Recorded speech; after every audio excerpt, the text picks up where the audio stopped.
Hello everyone, জাতিকীসিতে এখন আমরা individual প্রোডাক্টের জন্য স্পেসিফিক ডেলিভারি চার্জ সেট করতে পারবো। তো আমরা প্রথমে ইনভেন্টরিতে যাব। ইনভেন্টরিতে গিয়ে আমরা যে প্রোডাক্টটার জন্য স্পেসিফিক ডেলিভারি চার্জ সেট করতে চাই সেই প্রোডাক্টটা সিলেক্ট করব। সিলেক্ট করে একটু নিচে স্ক্রল করার পর আমরা দেখতে পারবো অ্যাপ্লাই ডিফল্ট ডেলিভারি চার্জেস অপশনটা আছে, সেটা আমরা অফ করে দিব। এবং আমরা যদি চাই আমরা ডিফারেন্ট ডেলিভারি জোনের জন্য ডিফারেন্ট চার্জ সেট করব।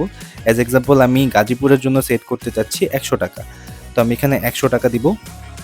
আমি ঢাকার জন্য সেট করতে চাচ্ছি 50 টাকা, আমি এখানে 50 টাকা দিব। এবং চট্টগ্রামের জন্য আমি সেট করতে চাচ্ছি 80 টাকা, তো আমি 80 লিখে আপডেট করে দিব।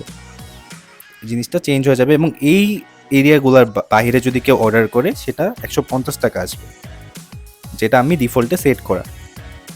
এবং আমি যদি চাই যে আমি স্পেসিফিক প্রোডাক্টের জন্য কোনো ডেলিভারি চার্জই নিব না, তাহলে আমি সবগুলো চেঞ্জ করে 0 দিয়ে দিব এবং 0 দিয়ে আপডেট করে দিব। সেই ক্ষেত্রে আমাদের এই প্রোডাক্টের জন্য কোনো ডেলিভারি চার্জই দেখাবে না। ধন্যবাদ।